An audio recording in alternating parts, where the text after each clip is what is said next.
Side Decorating Center. Good morning to you, and welcome to another edition of the Art Lewis Show. On the road today, we've come to the Johnson Giant Pumpkin Farm, where the River of Time has come back to town, and I think this is the second year that they've been here at the River of Time, at the Johnson Pumpkin Farm, I should say.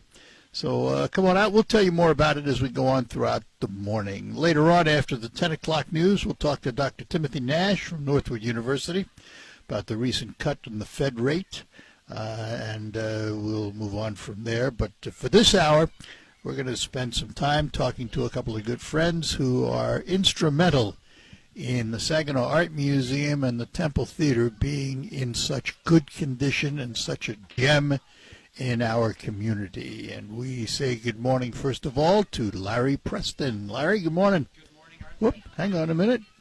Say it again. Good morning, Arthur. Oh, We're adjusting. we're not hearing you. And how about Mike? Are you there? All right, let me just see what's going on here. Say something, Larry. Good morning. Good morning, Arthur. All right, and say something, Michael. Can you hear me in your headphones? Oh, you can hear me perfectly. I just can't hear you. That's good. That'll work real well for us. Oh, my goodness. Let me try this. That's for your show. Huh? What'd you say? Probably better. Well, I just have to take one ear off, that's all. The formation of the art complex that comprises the Art Museum and the Temple Theater. Let's remind everybody how that all came about, Larry.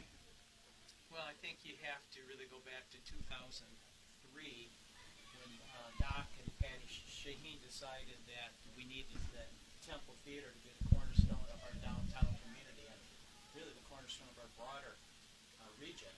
And they put so much time, energy, and money into it to keep it away from the wrecking ball. So it started there. And then it was probably, Mike can maybe help me out on the dates on this, that looks like the Art Museum, we're going to lose it. And I remember that. Doc and Patty did a good job because their son, Sam Shaheen, along with Paul Furlow, raised the money to keep the Art Museum alive. And then a couple years after that, Mike and I got involved. We merged those two organizations for a lot of reasons, but really the efficiency of running two nonprofit organizations, it just made total sense. And it's now called Temple Arts. And it's one 501c3 then that does it all. It is, yes. It's a charitable, it's a public charity now, which is the highest level of tax benefits you can receive. And the theater, I want to talk about the theater a lot because it seems that you consciously made a change in how you book acts into the theater. Instead of the smaller, lesser-known acts that might cost a lot less money, you've really committed to invest in the acts that come into the theater. Absolutely, Art. I think one of the major changes we've made is just an overall change in our strategy in booking. If you look back at the history of the Temple, and quite frankly, this is standard practice with a lot of historical theaters like ours, is you would book a season. So in January, you would walk out to the mailbox, and there would be a nice little brochure, and it would say, here are the shows that we have coming on over the course of the year. And there were certain benefits to that at the time. But one of the things that we found is, well, quite frankly, the world has changed, and the buying public has changed. So we've gone to a format now which is very much more opportunistic. When we see acts that are touring, we take a look at their availability and where we might fall into their schedule. And so now we have a dynamic schedule. Where we have acts coming in, booking new acts constantly throughout the course of the year. It allows us to get a wider diversity of performers and also just keep us more vital throughout the year. And the Art Museum, how have we done in promoting the Art Museum and getting people to come to the museum? Yeah, absolutely. First thing I should say about the Art Museum, Art, is that we just changed the name. It is the Saginaw Art Museum still, but it is the Saginaw Art Museum and Gardens. For those of you who don't know, we have beautiful gardens out in the back of the museum, and we felt it was an under-advertised asset that we had. Since we changed the name last month, it's been amazing how many people have contacted us saying, we didn't know you had gardens. So if you're driving by us out of North Michigan, stop in and see the art and also see the beautiful gardens. But the major change that we've made as far as programming at the Art Museum is just to try to be more reflective of the community that we serve. We want exhibitions that really resonate with the Great Lakes Bay region. And I think most importantly is we've enacted a program called Arts for All. So we are partnering with the Saginaw Intermediate School District, and if you are a student in Saginaw from K to 12, you are automatically a family member of the Saginaw Art Museum. So we believe this can be very helpful and transformational in bringing the arts to children throughout the Saginaw area and beyond. We're going to take a quick break, and then we will be back talking more with Larry Preston and Mike Culliff from Temple Arts. It's all ahead here on WSGW, and we will be back right after these notes. Back by popular demand. Listening to it. It's great. All right, we're back with you here on WSGW, and we are broadcasting today from Johnson's Giant Public Pumpkin Farm. My apologies for the first part of the program where you had a difficult time hearing our guests, but I think we've got that challenge fixed. It's been a morning of challenges, folks. And we'll start all over again just for the fun of it and reintroduce Larry Preston. Good morning, Larry. Arthur, good morning. Oh, there you are. And Michael Cole. Good morning, Art. Michael, how are you? Both from Temple Arts. So I'm going to re-ask a question I asked you in the beginning because hardly anybody could hear it. First, again, briefly just explain why we went to a singular Temple Arts organization. Right. We had two organizations that Mike and I were involved with, the Temple Theater and the Art Museum. And we started looking at how we could be more efficient in the use of our funds. And one of the things that really stood out was the fact that if we merged those two organizations, which we did, and put under one umbrella, Temple Arts, that we could save thousands and thousands of dollars from administrative point of view. You don't have to have two audits. You don't have to have two sets of books. You don't have to have all the administrative costs of two jobs trying to get things done. And we were able to become a public charity, which saved us thousands of dollars in tax dollars. You're a 501c3. Then, we are, as yes. one organization. Right. And I think that's one of the amazing things when you talk about what the Shaheens did back in 2003, putting literally millions of dollars into saving it, that when it was all done, what did they do? They turned the whole thing over to a public charity. So the Shaheens are still involved in terms of donating time and money, but really that board, which I'm the chairman of, is totally independent, and we make the decisions that's in the best interest of the Temple Theater and the Art Museum, and a lot of people don't realize that we have that kind of independence. And with that came what I would consider to be a change in approach in how you booked artists and guests into the theater. Mm-hmm. Prior to maybe the last 2 years or so, maybe thereabouts, they were lesser-known acts and a lot of local things, which is fine. But then all of a sudden you started booking some major names. What was the concept? First of all, Art, I want to say that we objectively, right, we're objective about this, right, Larry? Objectively think that we have the best programming of any historical theater north of Detroit. And one of the reasons we've been able to move in that direction is because we broke away from a common format that's used with historical theaters, which is to build a season. So every January you go to the mailbox, middle of the winter, and you pull out this nice little brochure and say, here are the shows that we have coming up at our theater during the next year. Well, we looked at that and thought, well, the world has changed. The way people buy tickets has changed. The way people go about booking entertainment has changed. So we got rid of that idea of having a season. So we have an opportunistic, dynamic calendar. So when we see acts that are touring, we may reach out to those acts and say, hey, we're in Saginaw, Michigan. We have a great community. We have a beautiful theater. Come visit us and we'll book you. And so we've been doing that, and it's worked out extraordinarily well. Now, the other aspect of that is because we do have a beautiful theater and we do have a supportive community, we're finding that some of the agents, some of the acts want to come back. So I think success builds on itself in a way, and I think we've hit that point now where it is starting to self-sustain a little bit more in that sense. So the quality of the acts is just going to continue to increase. So let me improve. ask, the other side of that coin, of course, is when you spend a lot of money to bring an act in, you got to charge an appropriate amount on a ticket price. And some of the ticket prices are pretty high, Right. but yet it's worked, hasn't it? Yeah, our ticket prices really, if you look at it, they're no different than what you would pay in Detroit. But then you don't have to drive. Yeah, You well, can spend the night at home. but right. Saginaw wasn't used to that. I mean, Saginaw's not used to that. Exactly. But I think people are willing to pay for experience now.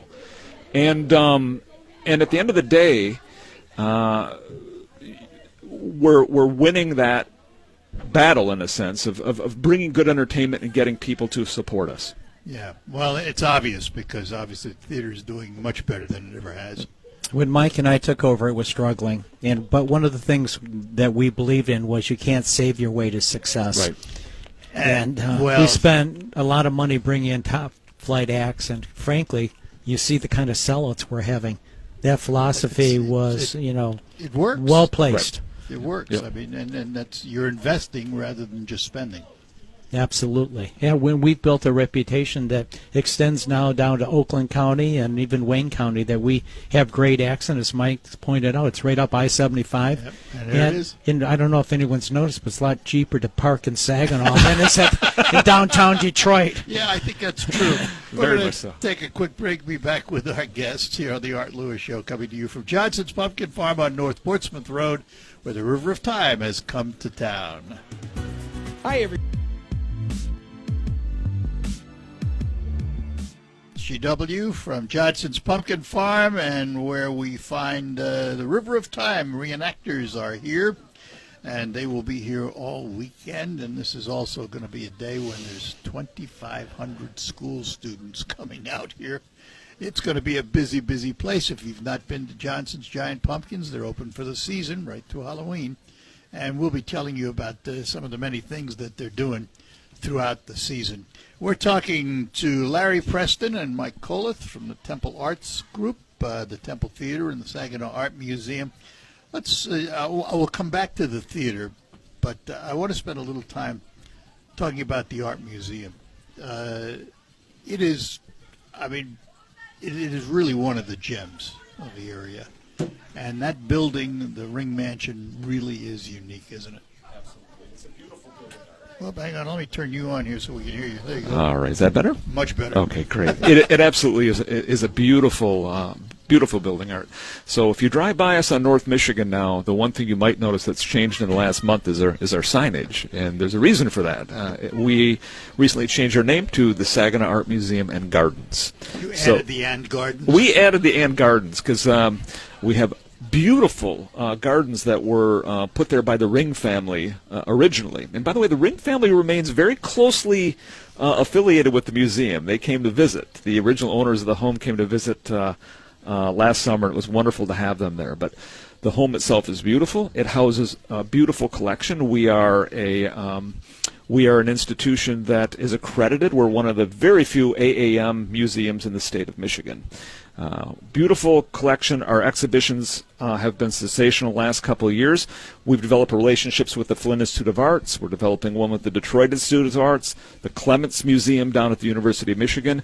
We're partnering to bring their exhibitions into our facility, and in some cases even loan ours out. So we're going to be a little bit more dynamic in the type of exhibitions that we do, and hopefully really meet the needs of the community. Let me ask about the condition of the building. And the reason I ask, many, many years ago, I was on the art board, on the Art Institute board. And every time we turned around, we had to fight something else in the old home. From electrical to you name it, How have we done in restoring that to, good shape? If somebody would have We never have an issue, do if we, somebody Mike? would have told me when I took this job that it would be 10% running an art museum and 90% about elevators and boilers. Oh, I'm glad and nothing's roofs. changed then. Nothing changes. It's a 100-year-old building, and the temple's a 100-year-old building as well. But I got to tell you, we have some wonderful supporters in the region, and we have a capital program to make sure everything is looking good. We replaced the roof 2 years ago. We just finished replacing all the boilers at the museum just this summer.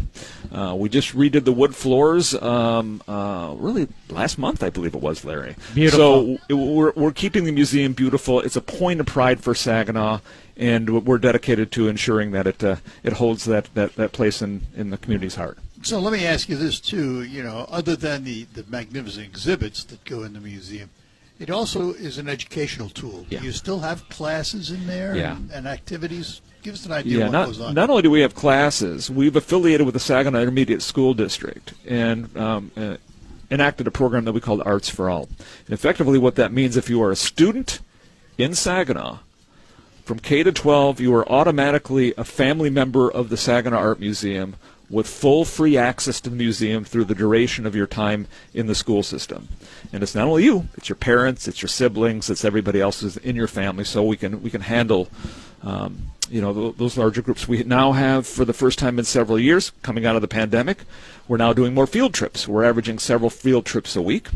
And we also have art education classes that we put on every weekend, and sometimes weekdays, but mostly on weekends, that are aimed at children and adults, and a very robust program in that respect.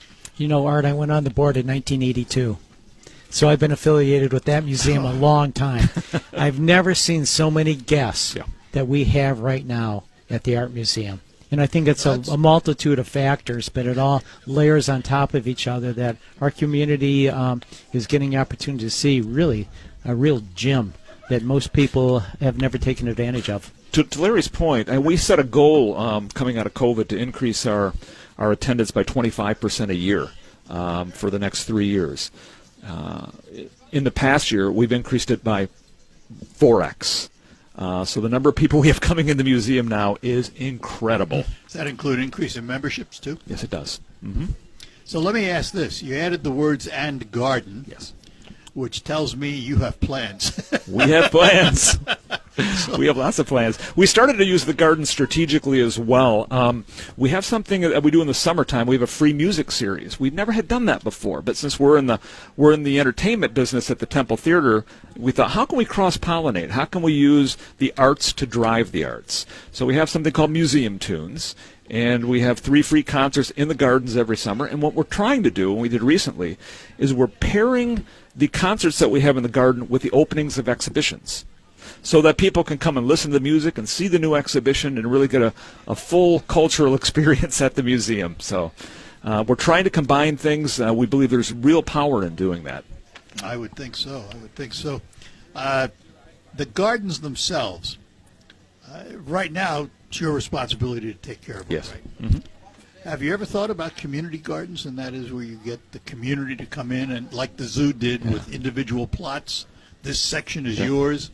We have wonderful volunteers who come in and help us out at the gardens. We have every month we have 1 or 2 gardening Saturdays, and our gardens are beautiful thanks in large part to the support of the community. I should say, too, the gardens are a very popular spot for people to get married. I would think that. Yeah. And we always say, if you're getting married and you have less than 100 people and you're not doing it at the museum, well, you got to think twice. Because you have room to do that. We You have could room to do it. Have a reception for 100, right? Yeah, we have beautiful pergola out there, and in the summertime the gardens are just unbelievably beautiful. It's hard to beat it. So, Larry, you go back to '82 when you were on the board, and you see the museum today.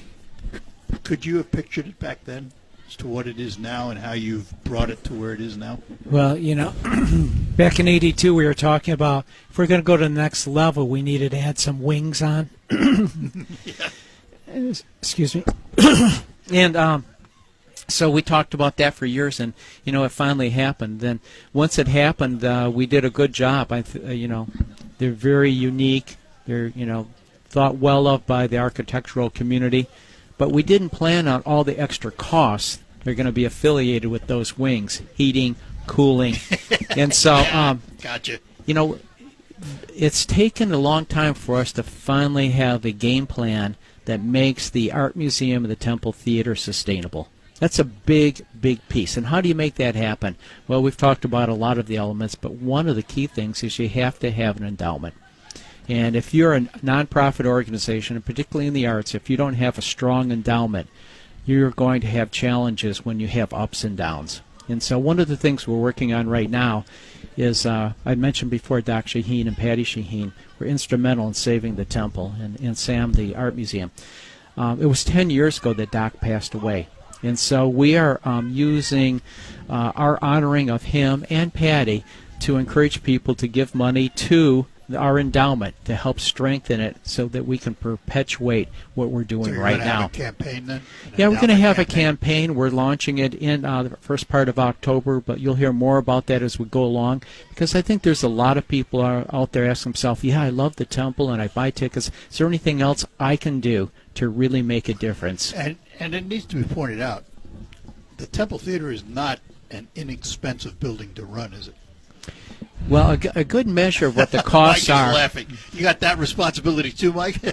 Absolutely. Just think of what your air conditioning costs have been this last summer, and then think of doing the Temple Theater.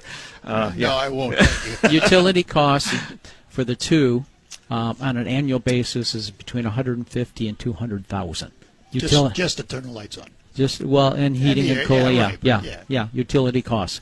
So that's a large nut to crack. So it takes a lot of funding at a lot of different directions to make that happen. And you've got to put all the pieces together. It's a puzzle, and when you do, where we're at right now, and that is on the black side of life. Well, that's an interesting comment, because I was going to ask, because in the past, of course, every time we heard about arts organizations, we heard about the red. It's about to close, it's going to be demolished, this, that, and the other thing. What's the financial health of Temple Arts today? Strong, very strong. We are in a position that we're actually in the black, and we're moving forward to strengthen it even more. And I think this campaign we will have honoring Doc and Patty Shaheen, where we build our endowment, and I think we'll safely say we're going to build it in the millions, that they'll even put us in a better position of going forward in the future without worrying about when we have a down year and maybe slightly in the red, that we'll still be very sustainable. So if I were to ask you, let's stick with the Temple Theater for a minute. You've already started investing in the acts. You're bringing in big, well-known name acts. Isn't it exciting? Well, it is. I mean, Love it. When in a city the size of Saginaw can you say, come see Yo-Yo Ma? Yeah. I mean, that yeah. really, when Yep. you think about it, Yeah. doesn't happen that often. I'll tell you, one of the proudest moments I think I've had in my time running the temple was recently. As you mentioned, we have Yo-Yo Ma coming, but we had Itzhak Perlman come Itzhak Perlman was here, earlier this year, and he got the longest standing ovation that I can remember since I've been affiliated with the organization. And I was walking out among the crowd as they were starting to disperse, and I heard someone turn to their spouse and say, I can't believe I'm in Saginaw, Michigan. Yep. And so that's kind of become my goal in a way, is to hear that after the end of every show, to bring that quality of show where people feel they don't have to go to Chicago or they don't have to go to Detroit, that we can bring here to them in Saginaw. Okay, I'm doing Lincoln's Portrait with the symphony in October. Wait, so I'll that's make sure. That's our lead into you when we start talking. Well, this is all choreographed. Exactly. This is not your show from here on in. Tell us about the Saginaw Bay Orchestra and your involvement with that. Well, what's interesting, and I'm serious, I get to do Lincoln's Portrait again, and it is one of my absolute favorite things to do. First of all, if you've never stood on stage in front of that orchestra, you don't realize the power that's behind you till they blast something and you wake up. But what is really interesting about this, it's October 25th. That's the concert night. Yes. It is exactly 10 years to the day that I did Lincoln's Portrait when Brett Mitchell was here. Oh, my goodness. That was 10 years 10 ago? years ago, exactly. amazing. 10 years ago, it was October 25th, 2014. And I had lunch yesterday with Fuad, the musical conductor, And I looked and I said, Fuad, do you realize that? It's exactly 10 years. Yeah. How ironic. So it is. Amazing. It really is. But it's.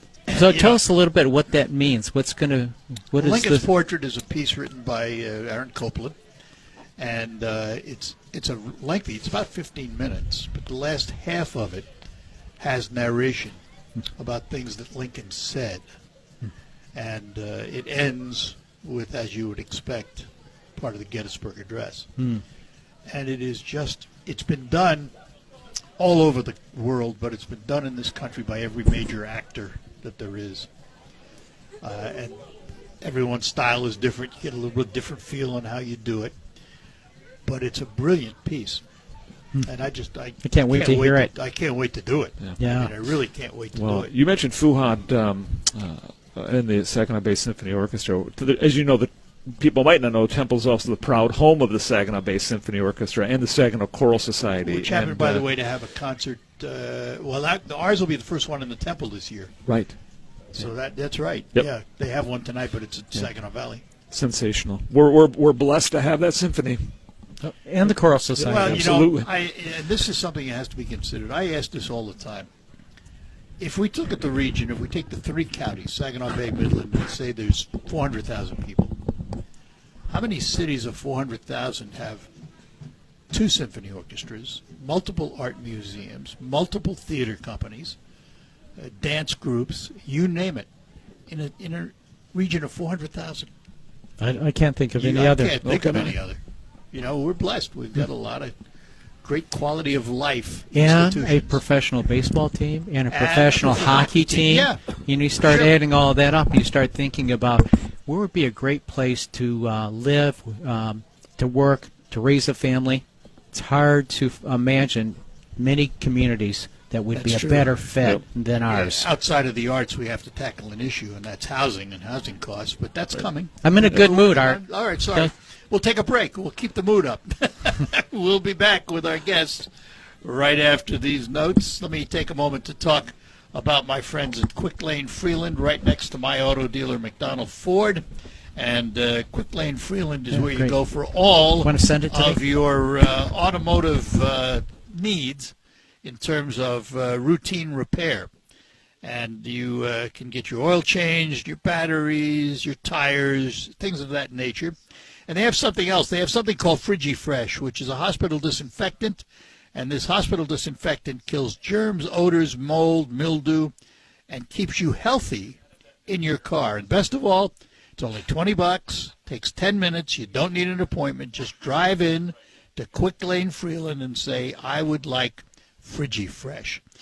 Quick Lane Freeland, next to McDonald Ford, keeping your car or truck in tip-top shape. And remember, they work on all makes and models. When's the last time you had your air...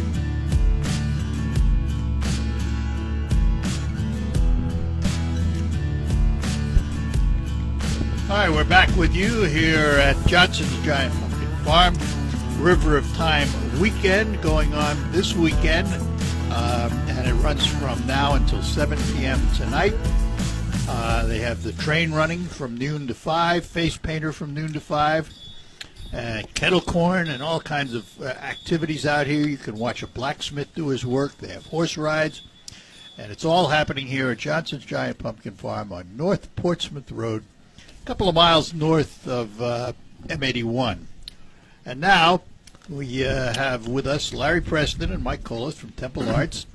And what's going on your end of the world that you want to talk about here? Well, we're talking about the great programming we've been bringing in. And it's been spectacular. Tim Allen, we've talked about others. But we have a whole bunch of people coming. Go ahead, Mike. Why don't Yeah. you talk a little bit about the us an idea agenda what's for October alone? I got to tell you, we talked about the Temple history stretching back 97 years now. We have the busiest October in the history of the Temple Theater coming up. Really? Yeah, absolutely. And you were also talking earlier about the great acts that we have coming up. Holy smokes, do we have them coming. So on October 2nd, we have Yo-Yo Ma, and we talked about that. Probably the world's most Do we have famous. any tickets left for that? Yeah, we do. We have some tickets. The floor is sold out, but we do have some balcony tickets that are still available. I think inarguably the world's greatest cellist and certainly the most popular. And the other thing about it is, not only will you get to hear this phenomenal artist, you'll hear him talk about himself too. Yeah. And it's a lot of conversation. Yeah, I think that's the important thing. If Yitzhak Perman did that too. yeah, it's not just a concert with Yo-Yo Ma. It's called an evening with Yo-Yo Ma. So he talks about his life, his career, and he intersperses that with music. And I think the feedback we got from Yitzhak Perman when he did that was people loved it. They liked it more than an hour and a half of continual violin or cello work. Well, you have to have the right personality too. Yitzhak has that Yeah, personality. absolutely. So we're delighted to have that. And of course, the acoustics are phenomenal at the temple. Phenomenal. Yeah.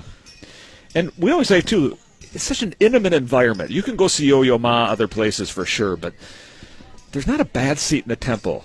There's no obscured views, and you are even the furthest point, you can feel a real relationship with the artist, which is nice. Front 2 rows in the balcony. That's the place. Yeah. Oh, those are. But I'll tell you what, 2 days after that, it gets even better. We have Steve Martin and Martin Short coming.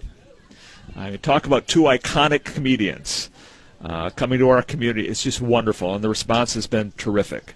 We still have tickets left. Do we? I thought we sold out on that. They're going fast. Okay. They're going really fast, but we think we freed up some rows that we had as venue holds, so we do have some tickets left. Okay. Not bad. That takes care of major acts. Nothing They're huge. could top that, could it? They're huge. Yep. The other one we have coming up in 2 days after Steve Martin and Martin Short is a very popular Midwest comedian called Charlie Behrens. And he's on tour, and he's selling out everywhere. And we have a few tickets left for him. We don't have a lot left, but we do have some left. So. And we're talking about a theater that holds 1,700 people. Yeah, I mean these are You're doing well. Yeah, these are top When tier. you consider it's October 2nd, 4th, and 6th, Boom, boom, we boom. will have, Yep. if not sellouts for everyone, very close to a sellout. Yep. For every single event. Yeah. Just, Okay, so what are you doing for the next week? That's the first, Well, we that's the got first it, week. it is pretty funny. We counted it up, and we looked at our October events, and we have more shows at the temple if you include our friends at the SBSO and the Choral Society and the movies that we have on Sundays. We have more in 1 month than we used to have in a year. We got about 30 seconds left, so run down. Oh, yeah, sure. Just who's October 12th, get the let out. Unquestionably the best tribute band for Led Zeppelin. Right. They are sensational. And then we have Campfire Stories with Saginaw Choral Society. Okay. Featuring author Jonathan Rand, October 19th. And then, of course, Art October Lewis show. 25th, Green versus Blue, the concert tailgate experience with Art Lewis, All right. Guys, narrating Copeland's Lincoln Portrait. I got to interrupt because we're out of time, but this has been a pleasure. Thanks, We buddy. will Always do a it pleasure. again. Always a Mike, pleasure. Thank you. you. And we will be back with our next hour right after these notes. Hey, thanks again. We need to move some Steve Martin tickets. Well, guess I what? tried to lead in so let people know they're going fast. There are a few left. If you want them, you better get them. It's Yacht Round.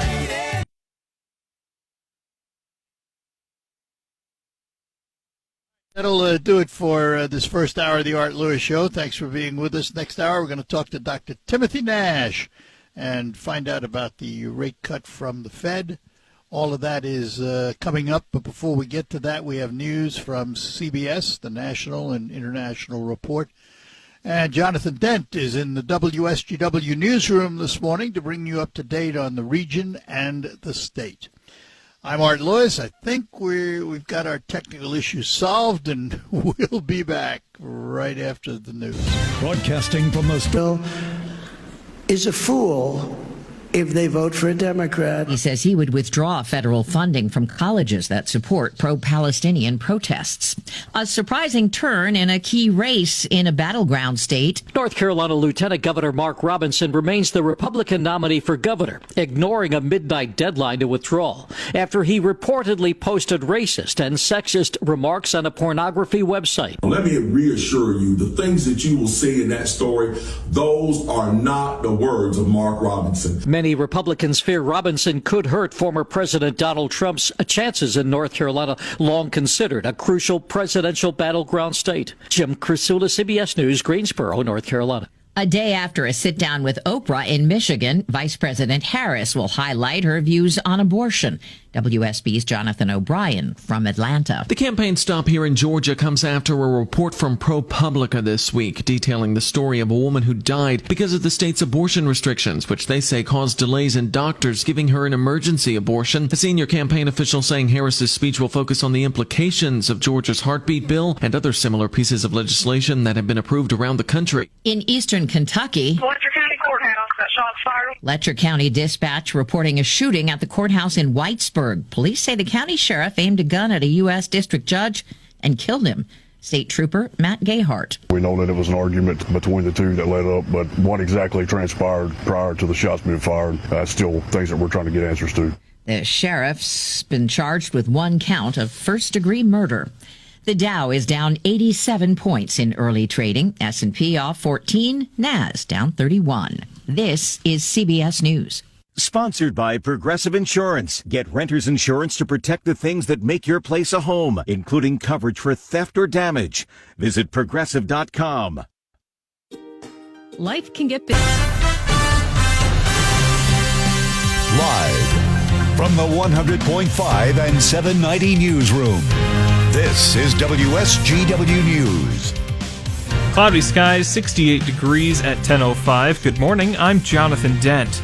A Broomfield Township man is dead following a crash in Isabella County's Rolland Township yesterday afternoon. The crash occurred around 1 p.m. on Rolland Road near Pleasant Valley Road. According to the Isabella County Sheriff's Office, witnesses reported seeing the vehicle driving north at high speeds when it left the road and struck a tree. Officials say the man was not wearing a seatbelt at the time. The city of Midland held a ribbon-cutting ceremony and open house yesterday to celebrate the end of renovations at Midland City Hall. The public was invited to see the results of the two-year, $2.5 million project that brought a series of changes to the building at 333 West Ellsworth Street. The project was broken up into several phases, including updates to the layout and security on the first floor, improvements to the council chambers, a new assessing office, updates to HVAC and lighting systems, and more. The building first opened in 1989 and has not seen updates since. Officials say the improvements aim to make the building more secure for employees and easier for the public to navigate.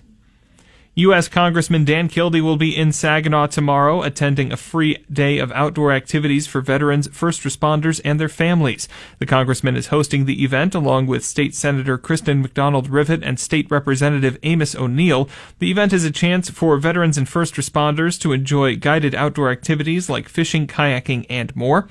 The resources for veterans and first responders, including caseworkers from Congressman Kildee's office and veteran service officers, will be available.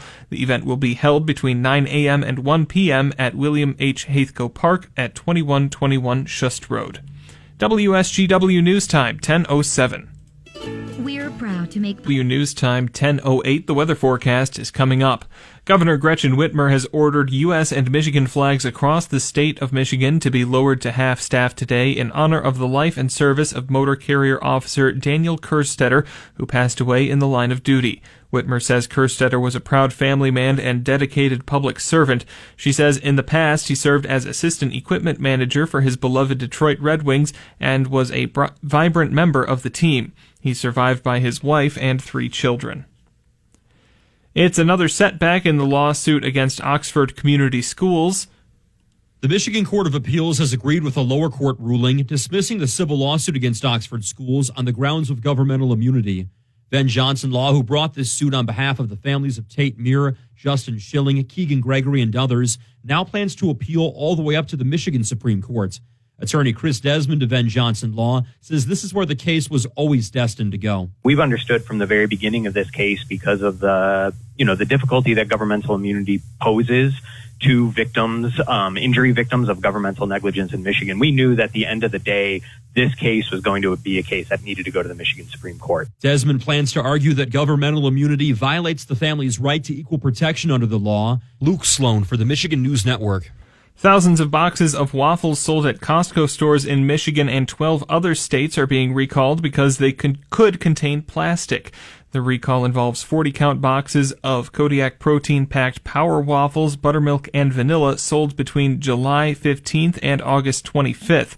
No injuries or illnesses have been reported. Recalled waffles should be thrown out or returned to Costco for a full refund. When you see news happening, call the WSGW newsroom at 752-0790. It's 1010. I'm Jonathan Dent. Side Decorating Center. We are broadcasting today from Johnson's Pumpkin Farm on North Portsmouth Road, and we will get to a special guest we have with us this morning. Dr. Timothy Nash is going to join us in a moment, but I want to take just a couple of minutes here up front to talk to the man who is behind all of this wonderful activity out here at Johnson's Pumpkin Farm. And he is Mike Hufftailing. Mike, good morning. Hey, good morning, Art. Thanks for having us out today. Oh, River of Time, how many years now? Is this third year or second year? This is the second year they've been here at our farm. And it's a history reenactment. They cover a number of periods. And a lot of kids out here today. Yeah, so we invited all the schools in the area to come today. The estimate was around 2,500 school kids. Throughout the day? Throughout the day, yeah. Hopefully they won't come all at once. We don't have a lot of control, but yeah, hopefully. So give us an idea of some of the activities that go on out here throughout this period of time now through the end of October. Yeah, so this weekend, obviously, the River of Time reenactments, historical thing. Next weekend, we don't have any formal events planned, and then the weekend after is what we call Safety Day, where we've got, the I'll be fire here. department. You'll be here, yeah. The fire departments and the police departments and all the, the safety come out and meet kids, and then we've got, all of our regular weekend activities, the horse rides and the face painter and our blacksmith, rope maker. We got a lot of things to do. And we should point out, these are all weekend activities, but it's open during the week. We're open 7 days a week. 7 days a week through the season, right? Yeah, that's right. Free to come, free to park, free to spend a day. And let me ask you this, because there were mixed reviews this year on pumpkin growing. Yeah. How did you do? We did excellent. What was your secret? I think there's a bunch of pumpkin farmers want to know. Yeah, the good Lord blessed us this year. Yeah, is that what it was? It was just it's a matter of weather. It's a matter of weather. We had just the right amount of rain. Pumpkins don't like too much, and some guys just got too much, and we got just the right amount. So we were fortunate to say our prayers. The rain came too. Here it was, there it wasn't. Yeah, only 5 miles south of our farm here, they got too much. So we were fortunate. Last year, not so much. Last year we lost our crop. This year we got a really, really beautiful crop. So let's talk about one other thing that's out here, because I've already partaken. The donuts. The donuts. you knew where I was going. our famous Johnson's Donut Farm. Oh man, I'll tell you what, they are so good. Yep, old-fashioned, hand-cranked fry cakes. Not a lot of places make them the old-fashioned way like we do, and we make a lot of them. You can actually watch them doing it. It's pretty neat. And you have a lot of artisans, crafts represented inside. In our craft store, there's over 100 local vendors bringing their stuff to us every year to sell in there. Wow. So it's pretty neat, to be part of the community where people can make something and bring it and sell it in our store. And so on top of this, you are first and foremost a farmer. That's right. Yep. And this is harvest season. Yep. How do you do all this? I've got great employees. We've just got a great staff. We've got a lot of people that work on our cash crop farm. They were harvesting soybeans yesterday. I was spraying sugar beets yesterday. We were spreading fertilizer, another group of guys, and of course then we had a crew harvesting pumpkins and bringing them up here, and then the whole staff here making this happen. Have you got a corn maze this year? We do. 13-acre corn maze. How big? 13 acres to get lost. You really want to lose me. Yeah. The great thing is, though, you can use the GPS on your phone to find your way out. I have to ask this. You start out with a cornfield, and you plot out a maze. How do you cut that maze so it's perfect? I'll cut you a little secret. We don't actually have to cut it. We've got GPS technology on the planter that so you plant it that way? It's planted that way. So where all the paths are, there was no seeds dropped. You're kidding me. Nope. So we just plot out where we want the paths ahead of time in the winter, and we load that prescription. It's a script that loads into the planner, and the planner knows where it is from GPS and just turns off those rows. Is it autonomous? I mean, you still have to drive the planner, don't you? I'm in the seat. I'm not doing much. Really? The tractor's driving itself. So it is autonomous. Mm-hmm. But I gotta be present. Well, yeah, but still, it's doing itself. The world has changed. The technology in agriculture is truly space age. I guess. Well, listen, thanks for having us out here today, folks. If you have a chance, make time. This place has been a jewel in this area for many, many, many moons, and now under the leadership of Mike, continues on. Lots of activities for the kids, for the family. Still have the petting area, or the animal area? There's 40 goats over there. There's chickens, there's cows, there's rabbits, there's llamas, there's emus, there's quarter machines. You can buy a 25 cents worth of feed and go feed a llama. Yeah, don't stand in front of its face in case it spits. That's right. I learned that the hard way once. Yeah, we have 3 llamas. One of them likes me, the other 2 not so much. Well, Mike, thanks a lot. Hey, thank you for having me. Appreciate it. You bet. Mike Hufftailing, he is the man behind Johnson's Giant Pumpkin Farm here on what's the address? North Portsmouth Road. Yeah, it's 4715 North Portsmouth Road. 4715 North Portsmouth Road. Come on out, folks. Bring the family. We're going to take a break. When we come back, we'll chat with Dr. Timothy Nash from Northwood University. I'm Kamala Harris.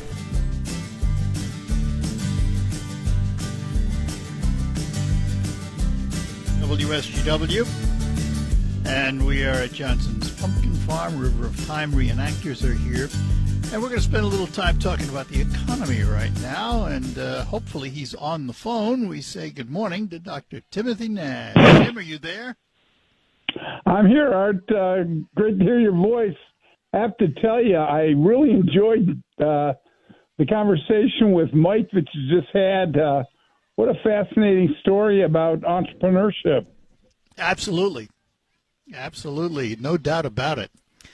All right. So here we are the day after the Fed, or 2 days after the Fed, cut the base rate by a 0.5%.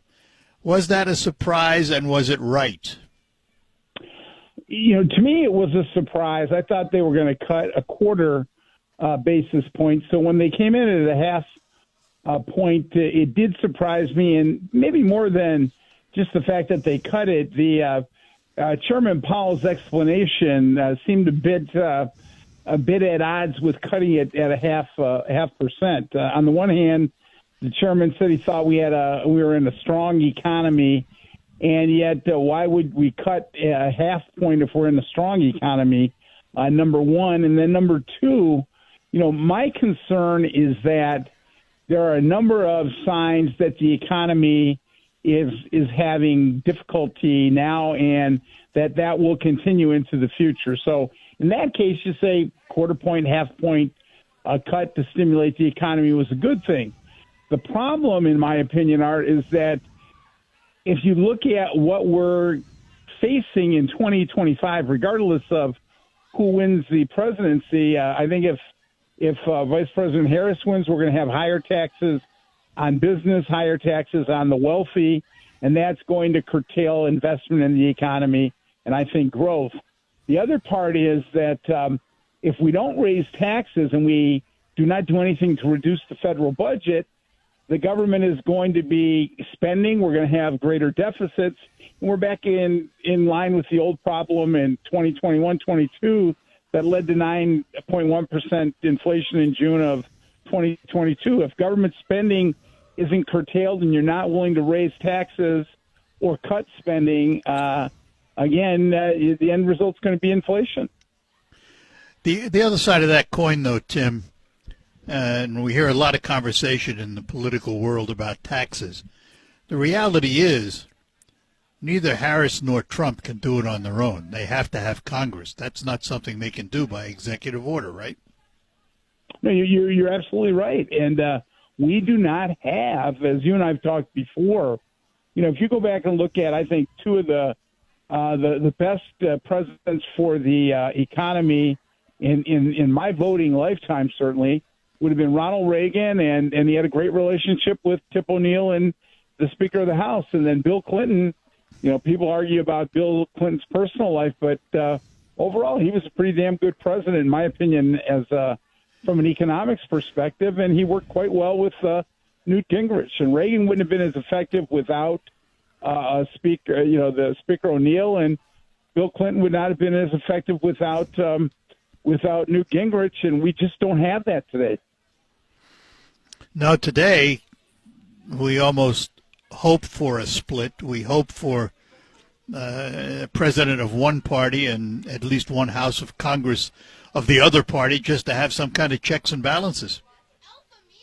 I think you're absolutely right. The problem is we're not doing anything positive, and even though we have that split right now, we don't have anything that's curtailing spending. I mean, our national debt is $35.4 trillion. It likely will be over $36 trillion by the end of this year. We're running $1 to $2 trillion deficit. Bottom line is interest on the national debt are over $1 trillion. It's now larger than the national defense. It's the third largest item in the federal budget. And again, as you and I've talked before, it's not one party. It's a bipartisan problem. It's we've run from the last two balanced budgets, which were President Clinton and Speaker of the House Gingrich in the late 1999 and 2000 fiscal years, the national debt was roughly $6 trillion. So think about it. In less than 25 years, we've gone from a $6 trillion national debt cumulative to 35.4 trillion and growing. Let me ask this, Tim. It's often been said that the country would be in serious trouble if the national debt exceeded the GDP. Are we there? Again, it's a great question. I was talking with an economist friend of mine who works at Rutgers. He's a great guy. He's left of center. I'm obviously right of center, and we're dear friends. We do a lot of research together, and we were both commenting on the fact that when Ronald Reagan was president, when President Carter and President Reagan were duking it out in the 1980 election, the national debt of the U.S. was roughly 30% of U.S. GDP. And today, to answer your question directly, it's 123.3% of national debt.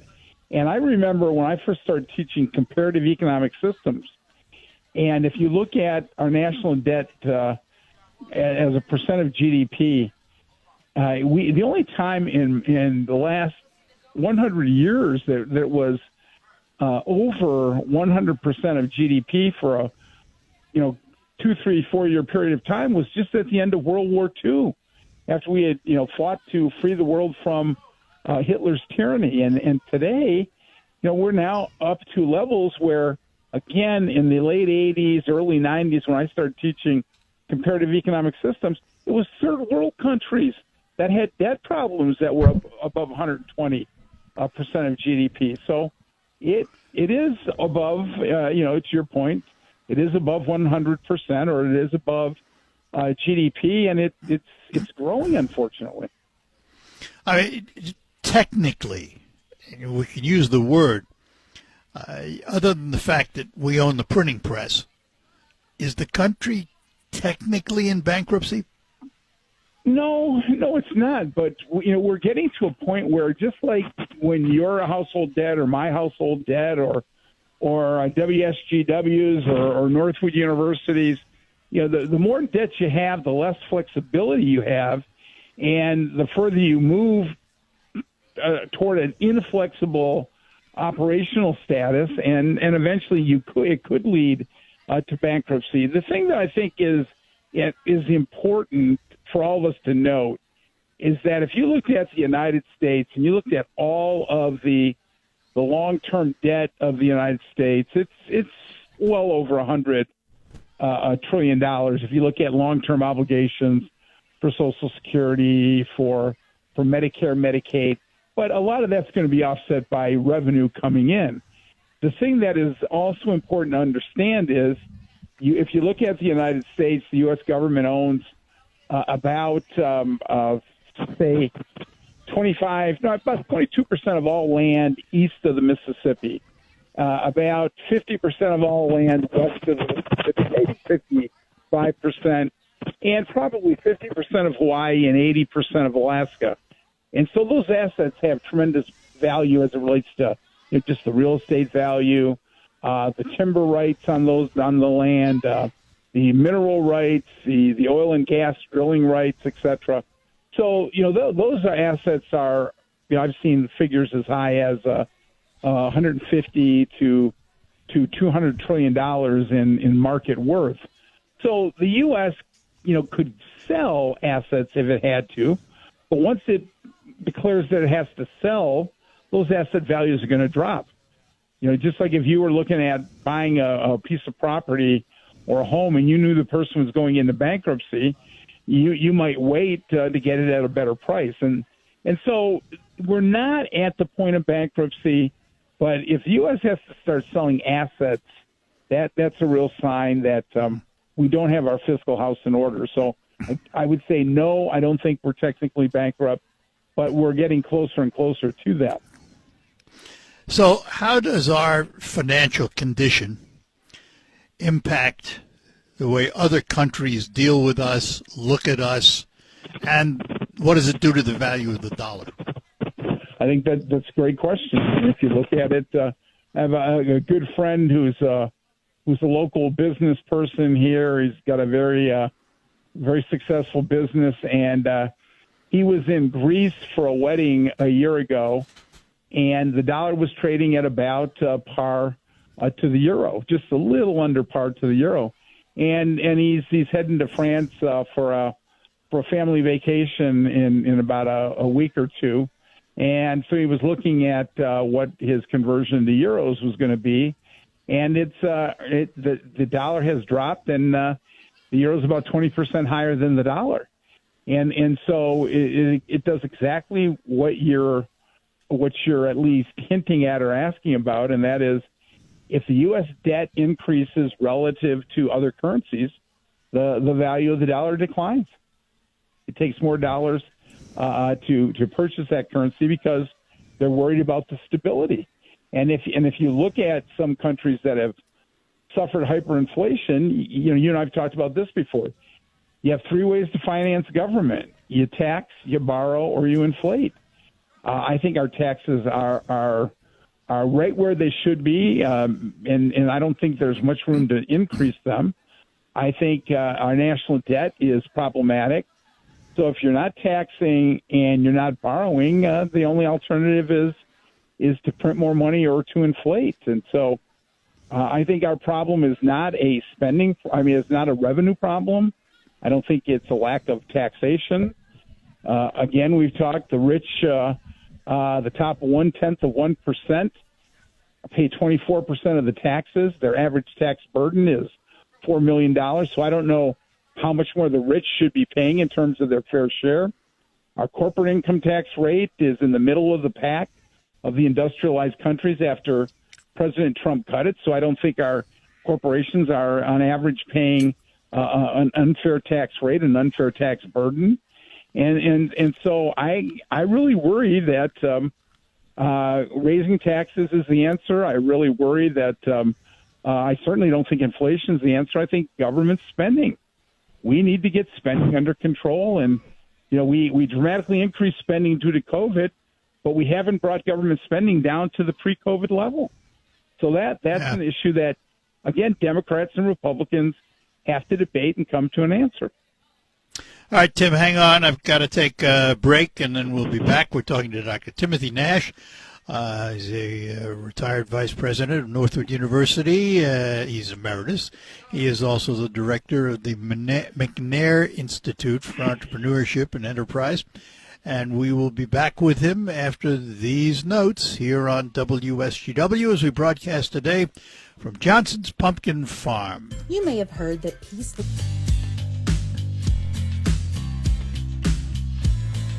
All right, we're back with you here on WSGW. We're talking to Dr. Timothy Nash. He, of course, is an economist at Northwood University, where he was vice president for many, many years, and now directs the McNair Institutes. Tim, they cut the rate by 500 basis points, 0.5% in my world. How long before we see the results of that in the economy? What does it do to the economy? That's a great question, Art, and I think we're starting to see things already. Unfortunately, the internet is out here at Northwood and at my home, so I haven't seen what the Dow Jones opened up with. I saw the futures before it went out, and it was going to be down, but clearly yesterday we hit record highs on the major indices, and so it had a positive impact on the stock market. The average home mortgage interest rate is down from last time I checked this morning. It was trading 2 percentage points below where it was before the rate cut, so it's just in the upper, just about 5.95. It could be a little lower, a little higher than that. For example, credit card interest rates are down 0.5 point yesterday. So those are all clearly positive things. You know, the biggest beneficiary for the economy is the fact that the prime interest rate, I'm sure, will drop below 8% in the next week or so if it hasn't already. And that's the rate that the best corporate customers pay to borrow money, and small businesses usually pay a couple points above that. So that'll be good relief, welcome relief for all the business communities in the United States. There's also some negatives to it. If you're, if you have a passbook savings account, you've been making pretty decent money the last 2 or 3 years versus what you made the previous 10. That's going to go down, so you're going to get less on your passbook savings account. Bonds are going to go down, so if you have, an interest-bearing bond, you're going to make a little less off that. But overall, the impact is being seen days after, and it should be positive. And I would also add that I think Chairman Powell is going to cut at least another quarter point in November, shortly after the election, and another quarter point in December. So we should see a full interest rate reduction this year, as long as inflation doesn't start to pick up. And I think that's the real difficult balancing act that I think the Fed has. Their two duties are to keep the economy stable and to keep inflation low. And so their target for inflation is always 2%, and we're not quite there yet. And people are worried that we may have cut too soon. So, the real worry you and I can recall is in the late 70s and early 80s. In the mid-70s, the Fed cut interest rates, and then people thought that they didn't cut them enough, and they raised interest rates to fight inflation. And a number of individuals correctly pointed out that they began to cut interest rates too soon in the 70s. And by the end of the 70s, we had dramatically high inflation rates. President Carter appointed Chairman Volcker to the Fed, and then Reagan and Volcker together really cut inflation. But if you remember, the first 2 years of the Reagan administration, the Republicans lost the House, and the economy was in deep recession. The last 6 years of the Reagan administration, once inflation was under control, were among the 6 best years of economic growth in the history of the United States. So the worry is, hopefully, knock on wood, we didn't begin to cut rates before inflation was beat. And that's that really is the question to be determined, isn't it? It absolutely is. And so I think in the short term, we're going to see interest rates come down. We'll see some stimulus to the economy. And then we have to watch to see what happens with inflation. If inflation stays moderate or even increases at a slower rate, gets closer to 2% than it is. Right now it's at about 2.5%.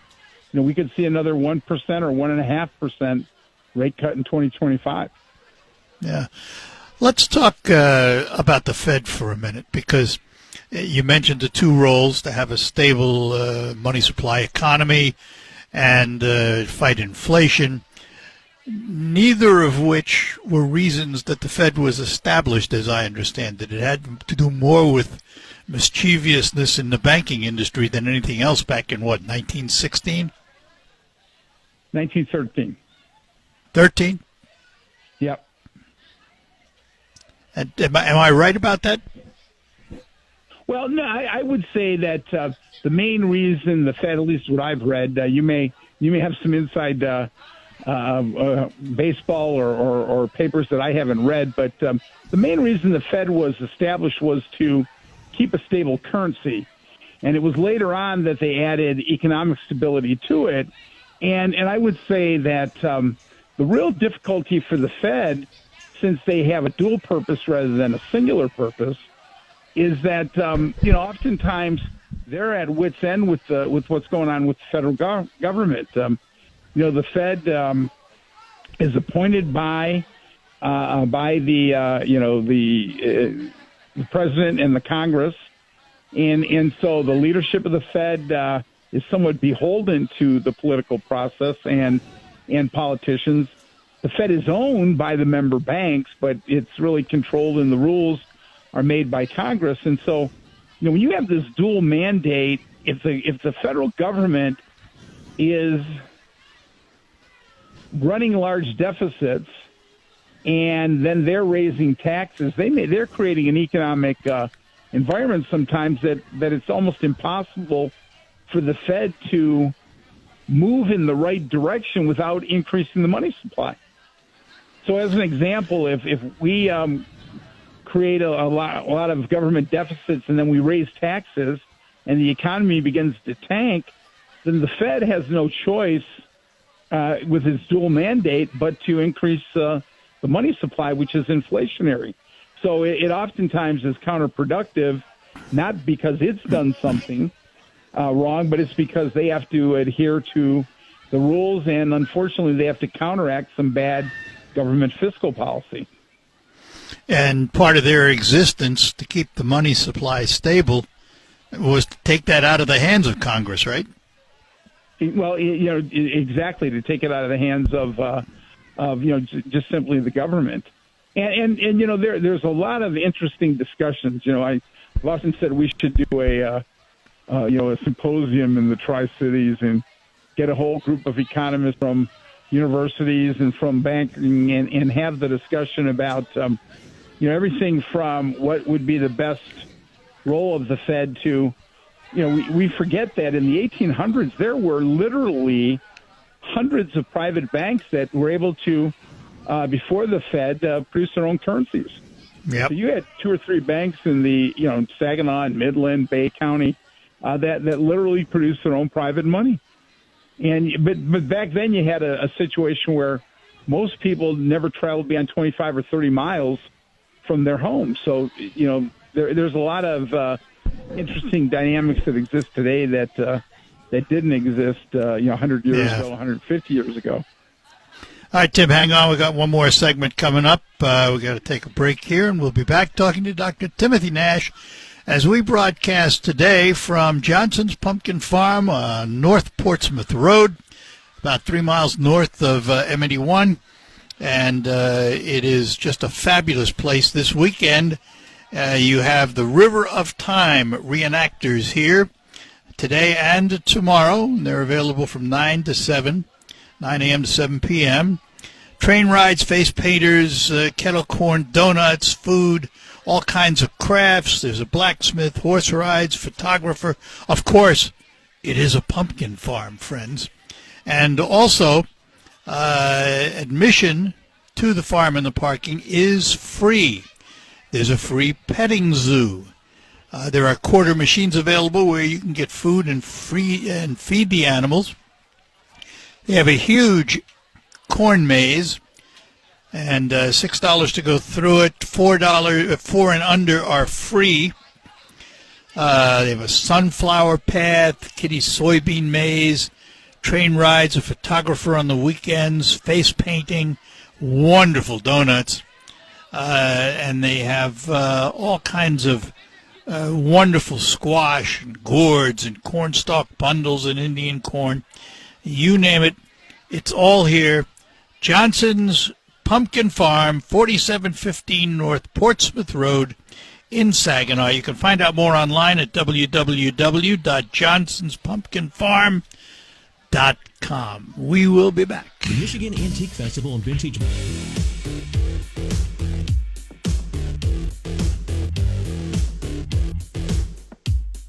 We're back with you on the Art Lewis Show, coming to you from Johnson's Pumpkin Farm. River of Time here. We'll tell you more about that in a few minutes. We're talking to Dr. Timothy Nash. Tim, a retired vice president emeritus at Northwood University, and he is the head of the McNair Institute for Enterprise and Entrepreneurship. So, Tim, if you were a betting man, how are you betting on the economy in 2025? I'm betting on regardless of who wins, a slowing economy that I think has at least a 50% chance of being in recession sometime in 2025. As you look at, again, I have great concern over the national debt and especially its rate of growth. Just deficits, as far as the eyes can see. As an economist, I'm worried that business confidence by small business, as measured by the National Federation of Independent Businesses, is down now 35 months in a row. And, small business is the backbone of the U.S. economy. The University of Michigan's Consumer Optimism Index has been way below its national average for the last 3 years. Unemployment rate is picking up. And so, as you start to look at a lot of key variables, the economy is just not looking good. Debt is up. Bankruptcies are up. And, another real concerning variable for me is look at the last 25 to 30 years. The U.S. savings rate has averaged roughly 7 to 8%. And just last month it dipped to 2.9%. So, the inflation variable plus a reduction in savings, et cetera, these are all things that are problematic. And it's not that we're not making progress on inflation, but there's still a real lingering problem with inflation that's, at about 20% since President Biden took office. Tim, I got to interrupt because we're out of time, but we will do it again, my friend. Well, that was my last word of wisdom, and Art, you keep up the great work. It's always a pleasure being with you. Thanks. And I'm gonna try to get a hold of Mike. I'd love to maybe write an article on him as an entrepreneur. Thank you, my friend. Got to run. You betcha. Bye now. Did you know McLaren? Broadcasting from the